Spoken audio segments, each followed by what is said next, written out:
Paris, the city of love, was supposed to be their fresh start, a new chapter far from the small-town gossip and prying eyes. When Sheriff Mark Calloway and his wife, Diane, moved into their elegant Parisian apartment, they seemed like the perfect American couple chasing a dream abroad. But behind closed doors, Diane harbored a dangerous secret, one that would shatter their fairy tale within days. What began as a passionate affair quickly spiraled into a web of betrayal, deception, and ultimately, murder. A single wrong move, a whispered confession, and a late-night confrontation would lead to a crime so chilling it left investigators stunned. Was it a crime of passion or something far more sinister? As the truth unraveled, Parisian authorities uncovered a trail of hidden motives, secret rendezvous, and a deadly plan set in motion long before the couple ever stepped foot in France. Today, we dissect the twisted tale of love, lies, and lethal consequences that turned a dream getaway into a nightmare. Stay with us as we dive into the dark secrets that led to a fatal showdown. Mark Calloway was the kind of man people respected without question. As the sheriff of a small town in South Carolina, he was known for his unwavering sense of justice, his calm demeanor, and his dedication to his community. At 44, he had spent over 2 decades serving the law, making his name synonymous with integrity. But beyond the badge, Mark was also a devoted husband, or at least that's what everyone believed. His wife, Diane Calloway, had always been the picture of Southern charm. With her elegant style, captivating green eyes, and warm smile, she was the woman who could light up a room. At 38, she had spent the last 15 years as the sheriff's loyal partner, attending town events, hosting charity galas, and standing by her husband's side through every trial. To those who knew them, the Calloways seemed like the perfect couple until they weren't. Underneath the polished exterior, Diane longed for something more.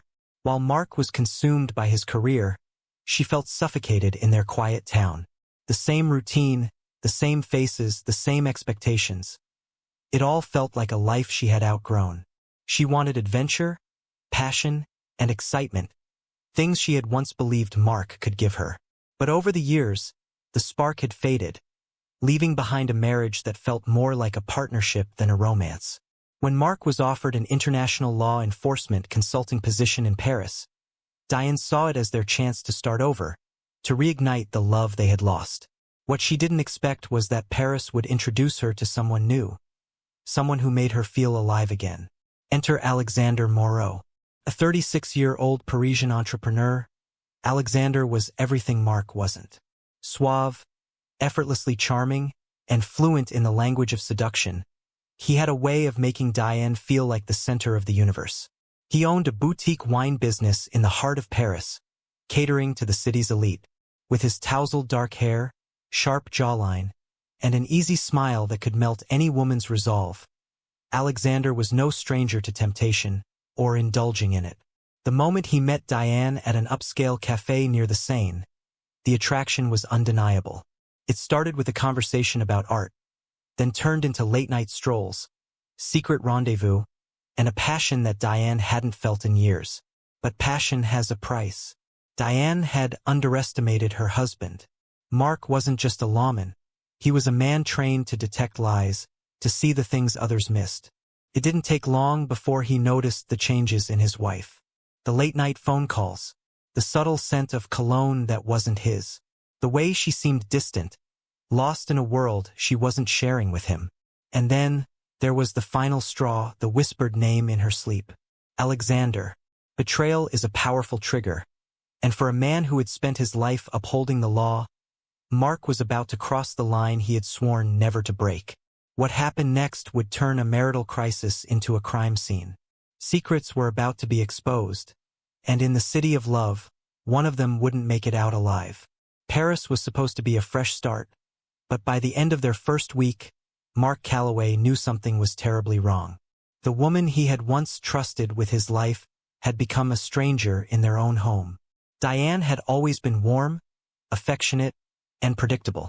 But now, she was distant, guarded. She took longer walks by herself, spent more time on her phone, and seemed constantly lost in thought. When Mark questioned her, she brushed it off with a smile, I'm just adjusting to a new city, darling. But Mark had spent years interrogating criminals, and he knew when someone was lying. Then came the night he followed her.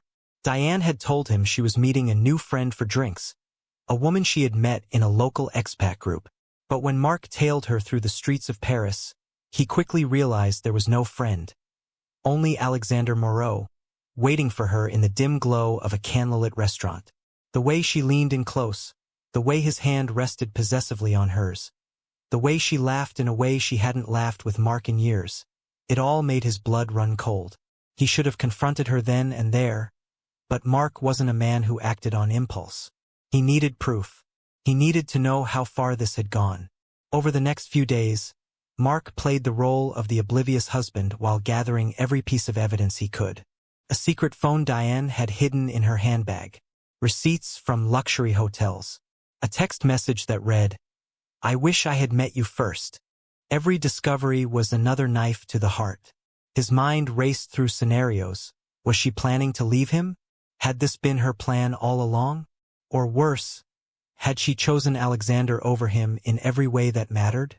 Then came the night of the confrontation, March 17th, a cold, misty evening in Paris. Mark had told Diane he was working late, giving her the perfect opportunity to meet Alexander at his apartment near the Marais district. But this time, Mark wasn't going to sit back and watch. As the clock struck midnight, he made his way to Alexander's building, his heart pounding with a mixture of rage and devastation. According to the doorman, Diane had arrived around 10 p.m. and hadn't left. Mark's fists clenched at the thought of his wife in another man's arms. He took the stairs instead of the elevator, each step tightening the coil of anger inside him. When he reached the door, he didn't knock, he kicked it open. What happened inside that apartment remains a subject of fierce debate. Witnesses later reported hearing shouting, Mark's deep, commanding voice, Diane's desperate pleas, and Alexander's attempts to de-escalate. One neighbor, an elderly woman, later told police, "I heard the American shouting something about betrayal. Then there was a loud crash, and everything went silent." At 12:23 a.m., a call was placed to emergency services. A frantic male voice, almost unrecognizable through the panic, shouted in broken French, "Il y a du sang partout. Il n'y respire plus. There is blood everywhere. He's not breathing." When police arrived, they found Alexandre Moreau lying motionless on the hardwood floor, a deep stab wound to his abdomen. Blood pooled around him, seeping into the cracks of the elegant Parisian apartment. Diane sat in the corner, her hands shaking, her dress stained crimson. And Mark? He stood over the body, his breath heavy, his eyes vacant. "I didn't mean to," he murmured, barely above a whisper. "He took everything from me." But was this really a crime of passion? Or had something even darker been lurking beneath the surface?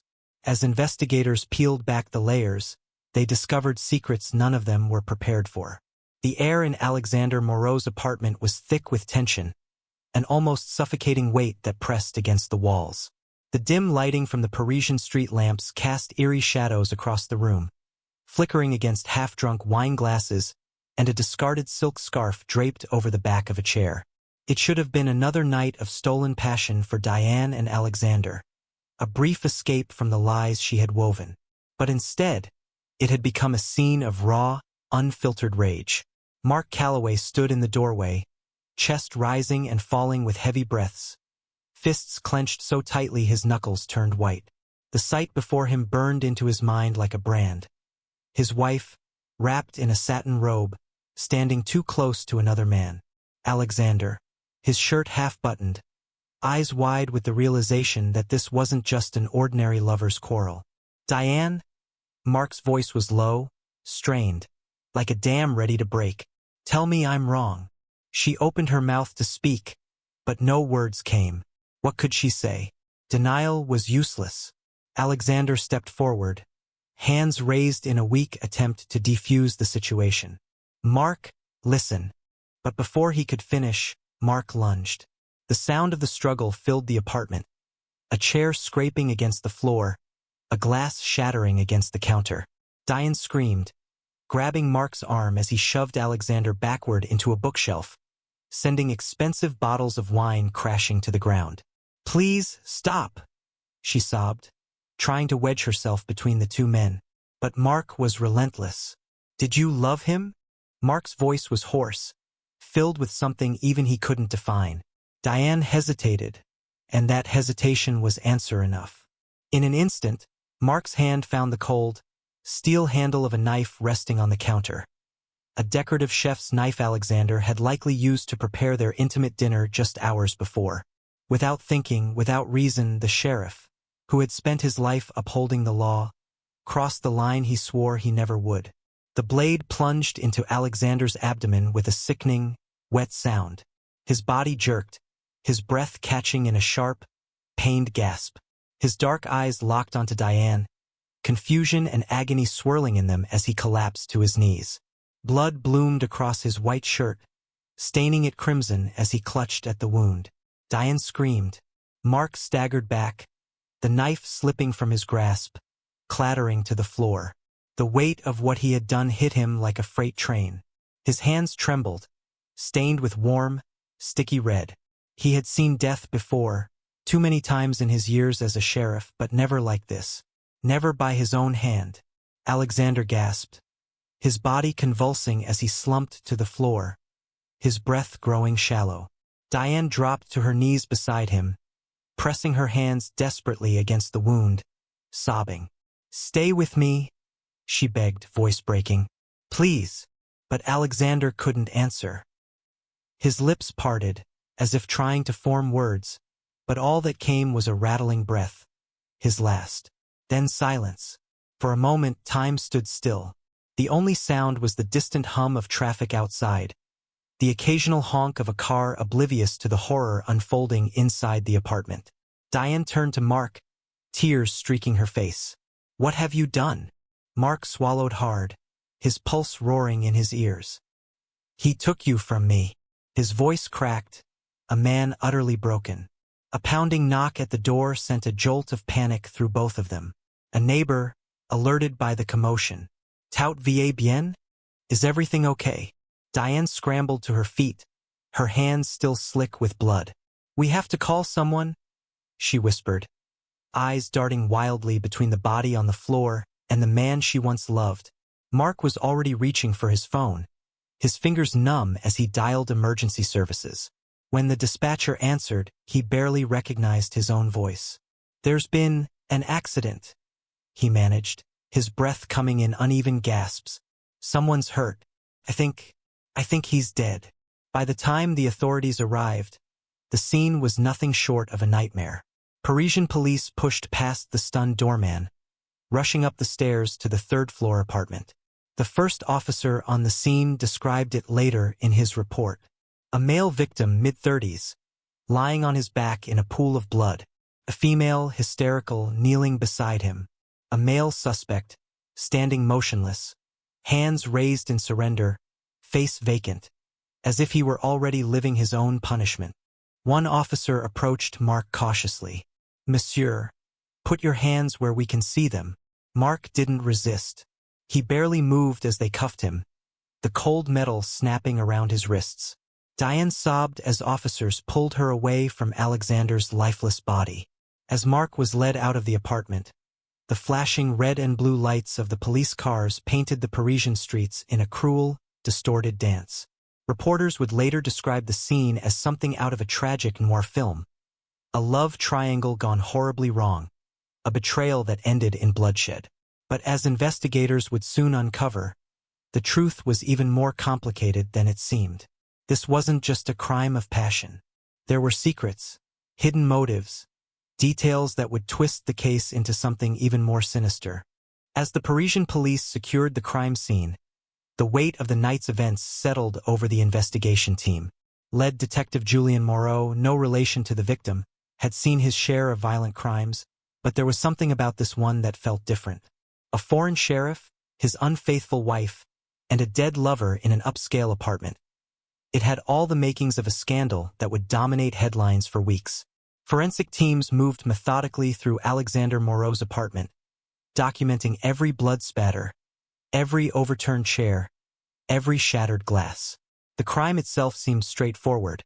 A confrontation turned deadly, but something about it didn't sit right with Detective Moreau. First, there was Diane Calloway. She wasn't just a passive witness. Her dress was soaked in blood, and her fingerprints were found on the knife. That could have been from her desperate attempt to save Alexander. But Moreau had investigated enough homicides to know that grief could be faked. Then there was Mark Calloway.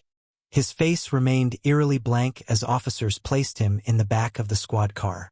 He wasn't resisting arrest, wasn't protesting his innocence, wasn't even asking for a lawyer. A man of the law should have known better, but Mark seemed resigned, as if he had already accepted his fate. The first red flag came when detectives pulled the security footage from the building. Mark had arrived at exactly 11:57 p.m., just before the confrontation. But at 11:20 p.m., nearly 40 minutes earlier, a different figure had entered the building. A man in a dark coat, wearing a baseball cap pulled low over his face. This man had taken the back stairwell, avoiding the main entrance where cameras were clearly visible. There was no footage of him leaving.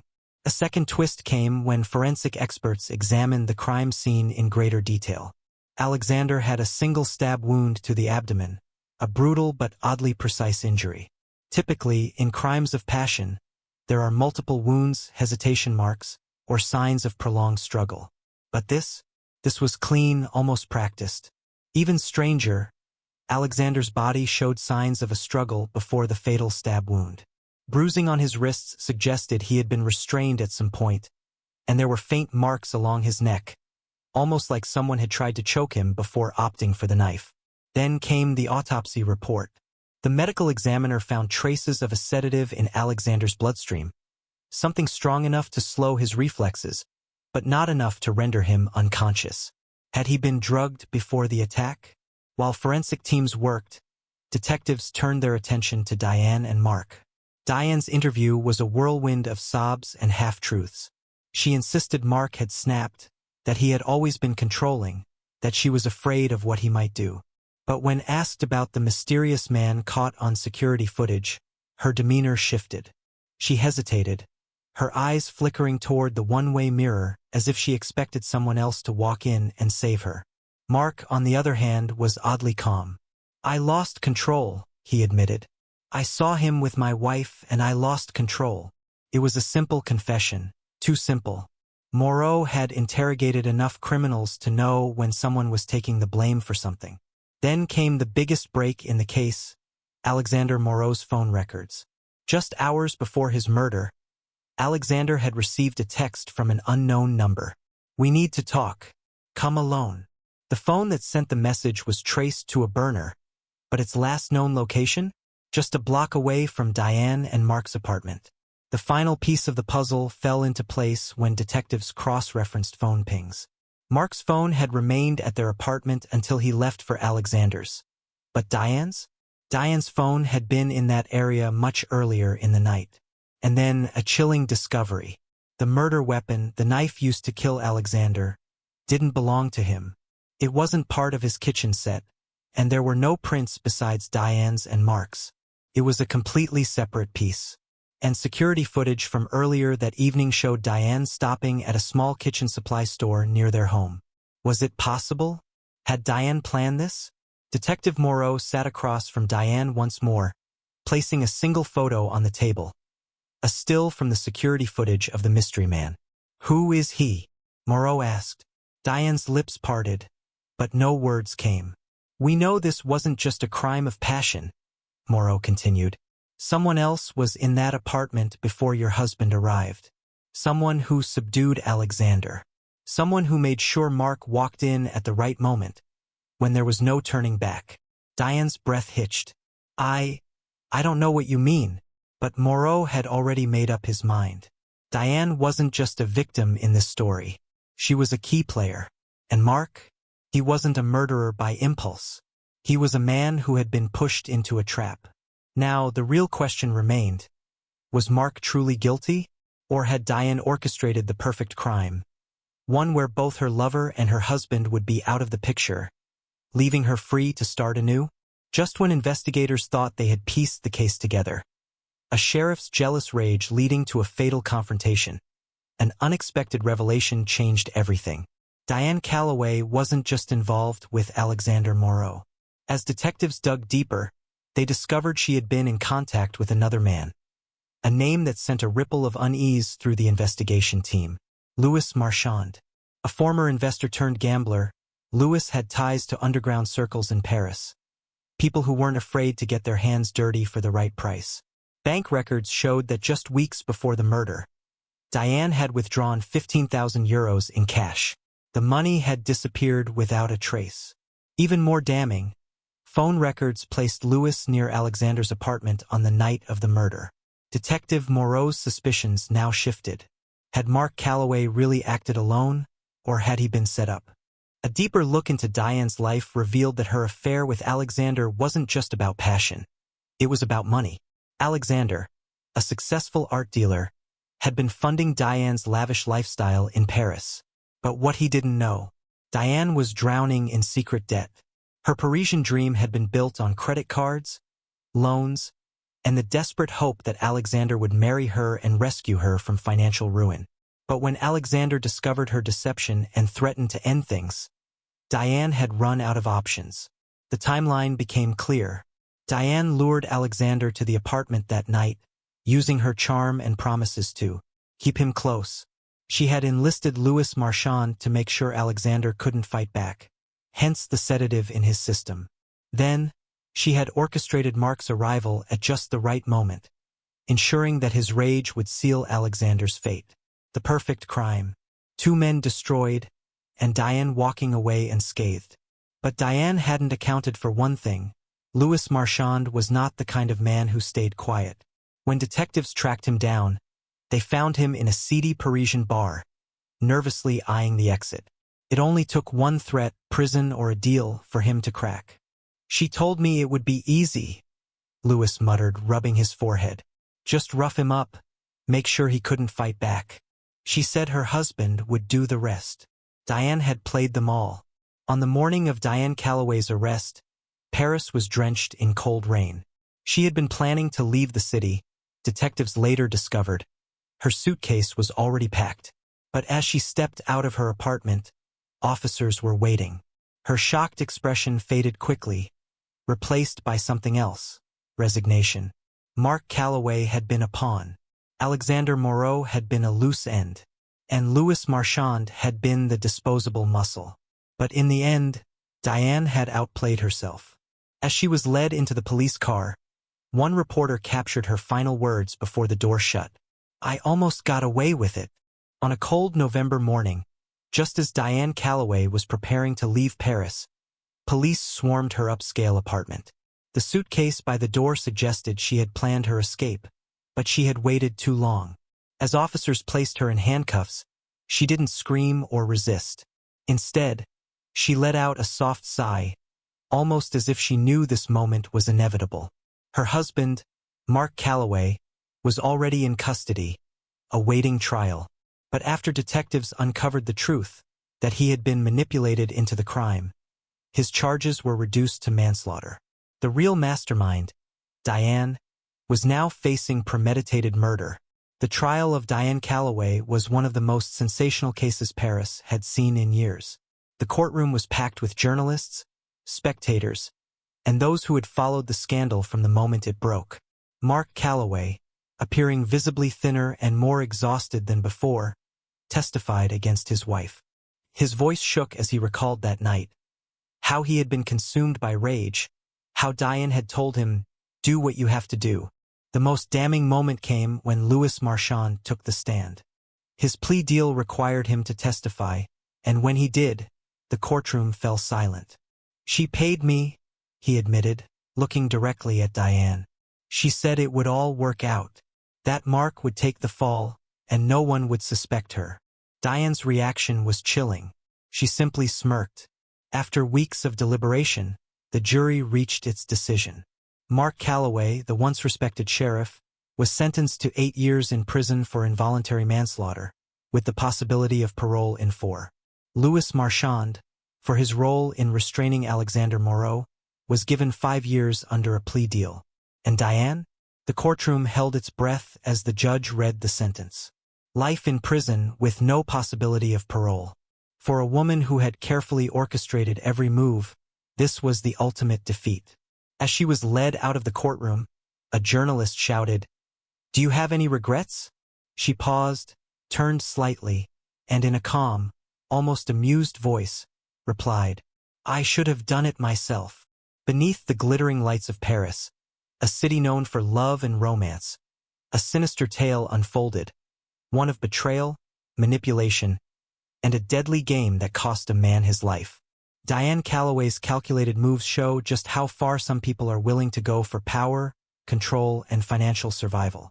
But what does this case say about human nature? Was Diane simply a desperate woman trying to escape her mistakes? Or was she a true sociopath, playing with lives like pieces on a chessboard? And what about Mark, a man who upheld the law for years? Yet, in a moment of passion and deception, he lost everything. Could he have stopped himself? Or was he already doomed the moment he walked into that apartment? More disturbingly, how many crimes like this happen that never get discovered? How many people are trapped in relationships built on lies, unaware of the danger they're in? This case forces us to confront the terrifying truth. Sometimes, the people we trust the most are the ones plotting against us. What do you think? Was justice served? Or was Diane's plan even more elaborate than we know? Let us know your thoughts in the comments below. If you found this case as shocking as we did, let us know in the comments. Was Diane Calloway a criminal mastermind? Or did she simply get caught in her own web of lies? And if you love deep, gripping true crime stories, don't forget to subscribe and turn on notifications so you never miss our next case. Want more shocking betrayals and chilling crime mysteries? Watch this next video for another unbelievable case that will leave you questioning everything.